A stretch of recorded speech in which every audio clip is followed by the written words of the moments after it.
Ekim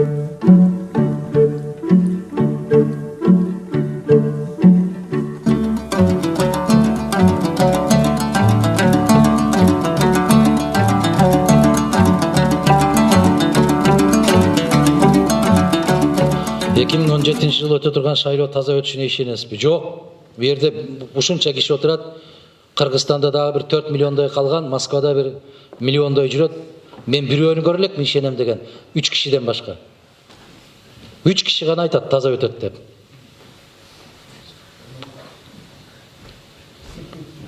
Үчөөнүн башкасын таза өтөт деген уга элекмин.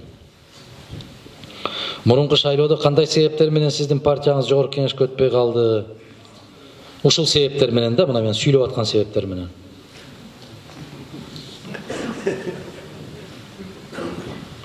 Сизге быйыл өтө турган шайлоодо ийгилик каалайм, Кубатбек дейт. Рахмат Кубатбек мырза. Сизге дагы ийгиликтер болсун. Эгер сиздер элестетип көрсөңүздөр, ушул микрофонду, ушул сөздөр Кыргыз жогорку кеңешинде айтылып атат. Элестеттиңерби? Эмне болмок? Ошон үчүн өтпөйт бүтүн Кыргызстан. Бардык кадровый саясатты, то есть верхушканы алмаштыра аласызбы? Же дагы эле 90-95 Ак үйдүн азыркы адамдары менен иштей бересизби? Кандай гарантия дейт? Гарантия адамдын өзүндө. Адамдын өзүндө азыркы Ак үйдө иштеп аткандардын ичинде дагы мыкты адистер бар, жок эмес. Бизге башка адисти ким берет? Владимир Ильич Ленин 17-жылы революция кылгандан кийин мыкты керемет адистердин бардыгын орус падышачылыгында кызмат кылган азаматтар калды. Илимпоз акылмандардын бардыгы ошол жерде калды. Бизде эле ал. Бул Акаевдики, бул Бакиевдики, бул Отунбаеваныкы, бул Атамбаевдики. Аныкы эмес. Ал элдики. Ошон үчүн мыкты, колу, көкрөгү, ою таза азаматтар, кыздар, сабаттуу азаматтар болуш керек. Кимдин мезгилинде иштегенине карабай. Баягы жеп жутарлардын бардыгы ал жерден шыпырылышы керек. Ким болбосун ошого карабай. Адаканакей Кыргыз Республикасынын паспортун жөнгөнгө салсаңыз, өзбектер менен тажиктерди да көтөрүп жүрөт. Ошонун айынан бизди жаман көрүп атышат дейт. Бир уйдун мүйүзү сынса, 1000 уйдуку зыркырайт дегендей болуп, кече Санкт-Петербургда болгон окуяны уроженец из Киргизии дегенде эле менин жүрөгүм зыңк эткен. Эми биздин ошол жакта жүргөндөргө зыяны тиет. Себеп алар сурабайт кимсиң деп. Уроженец Киргизии деп коет. Болду, бүттү, түшүнүктүү болот. Ошондой болуп, бир кишинин кесапаты менен нече адамдар зыркырап калат. Мына паспорт биздин карап көргүлө. Эң жеңил алуучу мамлекеттик документ бул Кыргыздын паспорт экендигин дүйнө билет. Бир көк кагазды таштадың, ар жактан паспорту жазып берет. Эмне үчүн? Тартиптин жоктугунан. Тартип жок. Баягы мен айтып аткан жерлердин ичинде ошонун баары бар. Мадумаров тартипти катуу орнотот, диктатура орнотот деп эле коркушат. Баары эле калтырап коркушат. Эл коркпойт, карапайым эл. Чиновник коркуш керек. Мадумаровдун диктатурасы орнобойт. Мыйзамдын диктатурасы, адилеттүүлүктүн, тазалыктын, ыймандуулуктун диктатурасы орнолушу керек. Азыр көптөгөн саясатчыларды карасаңар эле биринчи кезекте эмне деп баштайт? Экономиканы көтөрүш керек, өндүрүштү жандандырыш керек, инвестиция тартыш керек, банкты көбөйтүш керек, финансовый политиканы оңдош керек. Жок. Бирөөсүнүн оозунан чыкпайт. Ыйман деген сөз чыкпайт. Мен тескерисинче айтам. Бардык нерсени токтотуп туруп, ыйманды бекемдеш керек. Ыйман бекемделген жерде мыйзамдын деле кереги жок. Ыймандуу мамлекетте бирөөнүн акысын бирөө жебейт. Ыймандуу мамлекетте бирөөнүн аркасынан бирөө ушак айтпайт.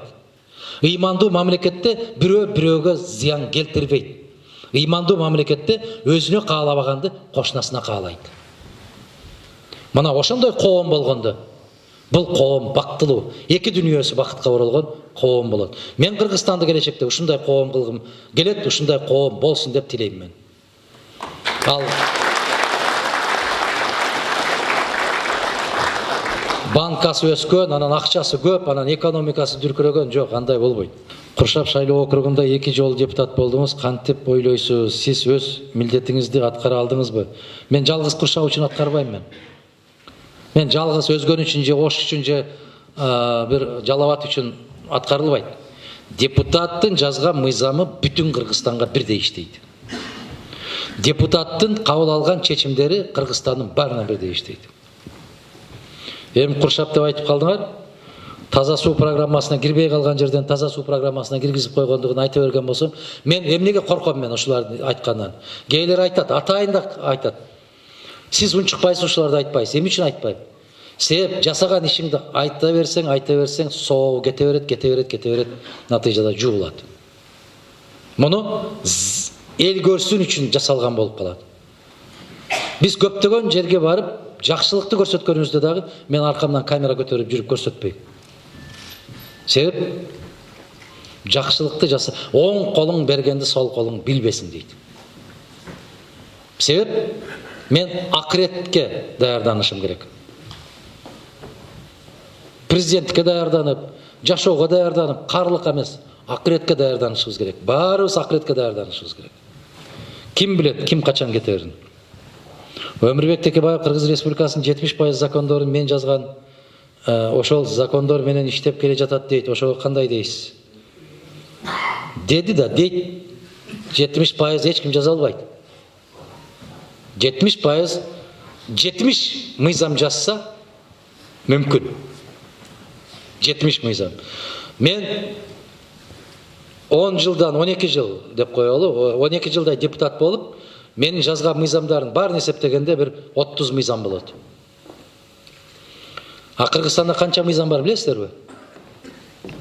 3000ге жакын мыйзам бар. Анын 70% 2100 болот.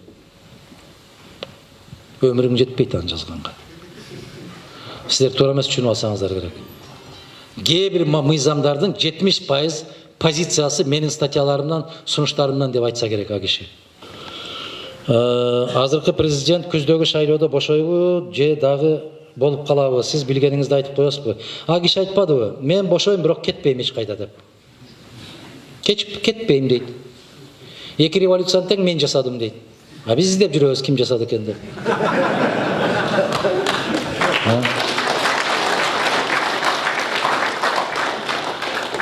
Сиз президент болсоңуз Бакиевди алып келе аласызбы дейт. Экөөүн тең Кудай кааласа.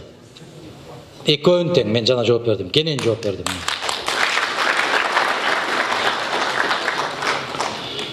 Кордойбу, коргойбу, сыйлайбы, сыздатабы, ырдатабы, аны эл чечиш керек. Туурабы? Эгерде жүзү жарык киши болгон болсо, өзү башын көтөрүп эл арасына чыгат. Эгерде күнөөсү болгон болсо, үйдөн чыкпайт. Үйдөн чыкпай калыш эр азамат үчүн түрмөдөн 5 беттер жаман нерсе бул. Бийликке келип калсаңыз, билим берүү системасына кандай толуктоолорду, өзгөртүүлөрдү киргизет элеңиз. Мен жана айттым, 7 жогорку окуу жайды мен мамлекеттин карамагына алам, калган эмне болсо ошол болсун. Эгерде жалган диплом алам десеңер, ала бергиле. Бирок мамлекеттик ишке 7 гана мамлекеттик университетти бүткөн адистерди кабыл алмакпыз. Ош мамлекеттик университети, Кыргыз мамлекеттик университети, Айыл чарба университети, медициналык университет, жанакы БГУ деп тил, дүйнөлүк тилдер университети кылып коймокмун мен аны. Себеп биздин мыкты котормочулар болуш керек. Англис, Кытай, Япон, араб, испан тилдеринде. Биз өзүбүздүн котормочуларга өзүбүз ээ болушубуз керек. Бардык тармактан политехникалык институт калмак. Анан калгандарын карап көргүлө. Керекпи, керек эмеспи?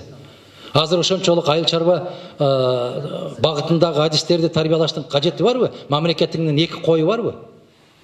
Жок.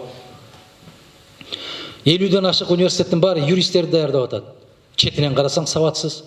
Арыз жаза албайт. Адвокат чыкпайт жакшы. Кереги барбы? Жок. Эки эсе зыян тартып атат кыргыздар, жигиттер. Эмне зыян тартып атат? Кыздары дагы зыян тартып атат. Эмнеге? Бечара Байкуш Ирсалаттын кызынан калып калбасын, Марапаттын баласынан калбасын, Ашымдын, Алымдын баласынан калып калбасын, 1 жыл сайын бирден өгүзүн сатып, дагы бир бекерчи жумушчуну даярдап атат. Кыргызстандык жарандардан срогу бүтүп калган паспорттарын өзүбүздүн консульстводан алмаштырса болбойбу? Консульство ошон үчүн консульство. Мөөнөтү бүтүп калса ошол жерден сиздердин паспортуңуздарды алмаштырып беришти милдеттүү. Болбойбу эмес, милдеттүү.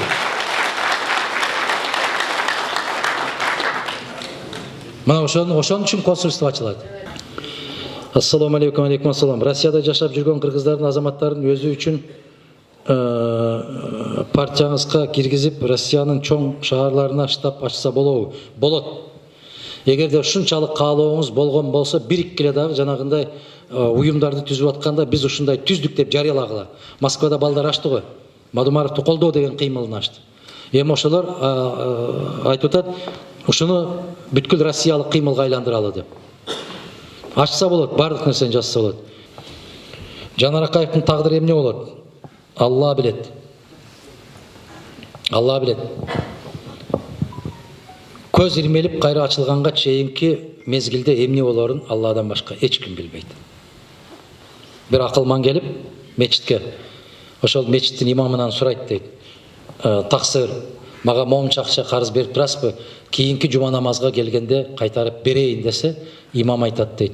Ошол жумага чейин тирик жүрүшүңүздү сизге ким кепилдик берди деп. Бул улуу сабак. Бул бербейм деген сөз эмес. Бир сөздү кошуп айтыш керек да. Алла насип кылса деген сөздү кошуп айтыш керек. Ошондуктан Жанар Акаевдин тагдыры эмне болот? Эмне болушу мүмкүн? Мен тек божомол гана айта алам. Мына азыр бир азамат көрсөтмө берип атыптыр.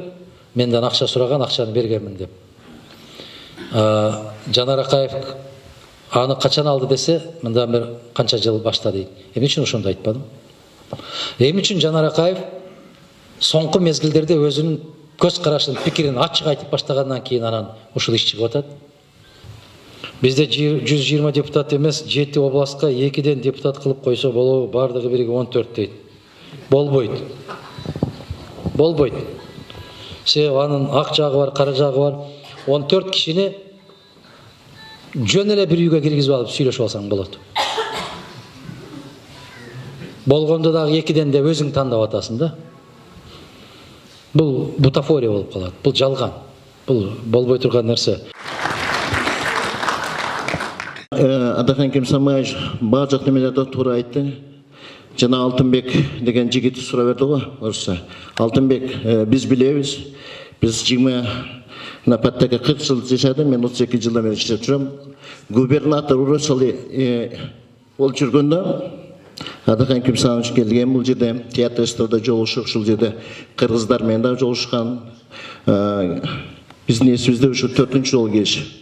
Екатеринбург шаарында. Жанагы депортация деп айтып атасыңар, азыр эмнеге Санкт-Петербургда болгон теракт боюнча неге депортация болуп атат? Себеби бажыңар көрүп атасыңар, бажы каналда айтып атат, Кыргызстандын жаран экен, азыр граждан Россия. Ал жерде анын улутун айткан жок. Ошон үчүн кече 2 күн, бүгүн рейд болуп атат бачы. Кече уже Октябрьский районда 15 адамды депортация кылды, железнодорожный өчөн. Бир кыргыз, экөөсү Өзбекстандын граждандары. Аны туура түшүнүш керек. Ана бизде мындай бар, кыргыздарда азыр регистрация границадан өтүп келгенден кийин биздин ошо регистрация кылгыла убагында 1 жылга трудовой договор менен трудовой договор болсо 1 жыл жүрсө болот. Себеби биз таможня союздабыз. Анан кеберкелер мындай фальшивый кылып алат дагы, бирөөнүн колуна 300 сом, 200 сом, 200 сом берип туруп фальшивый кылат дагы, ошолор чыкпай атат компьютерданчы. Аны туура түшүнүш керек. Биз аракет кылып көрдүк кечечи.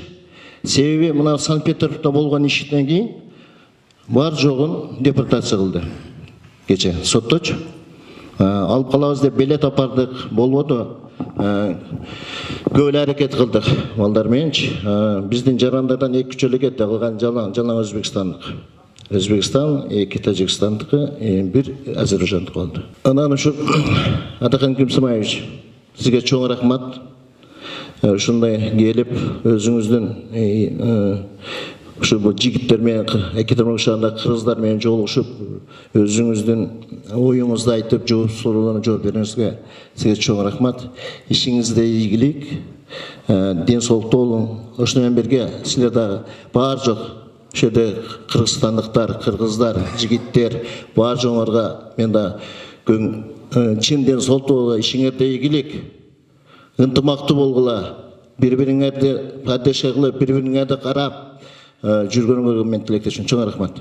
Урматтуу мекендештер, мына бүгүн Адахам Кимсанбаевич келип, өзүнүн алтындай убактысын суроолор берилди. Сиз эмне кыргыз үчүн иш кылдыңыз деп. Мен айтар элем, кыргыз үчүн кылган иштердин эми калганын тизмелеп айтып өтүп кетти. Өзү айтпаган ченде дагы ушу кыргыз үчүн сиздерге, бизге ушу мына азыркы туңгуякка такалып калган мамлекетибизди кантип сактап калуу, кандай жол менен ошого барууну ар бир элге, ар бирибизге жеткирүү үчүн өзүнүн акчага дагы эч нерсеге тең келгис алтындай убактысын кетирип, Россиядагы бардык мекендештерибизди кыдырып, биздин мекенчилдигибизди, аң сезимибизди бир аз көтөрүш үчүн ошого карата жакшы түшүнүктү берип кетип отурат, эсиле түшүнгөн болсок. Биз буга ыраазычылыгыбызды билдиришибиз керек. Действительно, биздин мамлекет азыр биздин Кыргызстанда саясий кырдаал өтө курчуп, эң эле акыркы жеткен чегине келип турган чеги. Буну баарыңыздар көрүп атасыздар, социальный сайттардан көрүп атасыздар, окуп атасыздар, кандай кыйынчылык, кандай ушунчалык катаал учурга келип отурабыз Кыргызстан азыр. Мен Челябинск шаарынан келдим. Челябинск шаарында кыргыз диаспорасынын жетекчисимин. Атым Зыйна, фамилиям Бакирова. Сиздерге рахмат чоң. Ден соолук каалайм. Эми мына суроолордун баары бүтүптүр, көрдүңөр. Бирөөңөр дагы айта албайсыздар. Менин суроом калып кетти деп, же барбы ошондойлор? Мен жаздым эле окубай койдуңуз дегендер жокпу? Бардык суроолорго жооп бергенге аракет кылдым. Мен сиздерге дагы бир жолу мүмкүнчүлүктөн пайдаланып ыраазычылык билдирип кетким келет. Менин каалаганым ушул. Могул жерде жүргөн азаматтардын ким болбосоңуздар дагы эң негизгиси жадырап, жайнап, өз элибизге, өз жерибизге аман эсен барганыңыздарды мен чын жүрөктөн Алладан сурап кетем. Себеп ар бир мамлекеттин чыныгы байлыгы ал ошол мамлекеттин эли. Мамлекеттин кем байлыктары алар убактылуу. Бүгүн бар эртең жок. Алтының болобу, көмүрүңбү, темириңби, мунайыңбы, газыңбы, бүгүн бар эртең жок. А нукура чыныгы байлыгы бул эли. Ошондуктан сиздер сыртта жүргөн биздин байлыксыздар, бар болуңуздар, аман болуңуздар, ар дайым жакшылыктарда жолугушуп жүргөндү Алла насип эткен болсун баарыбызга. Рахмат.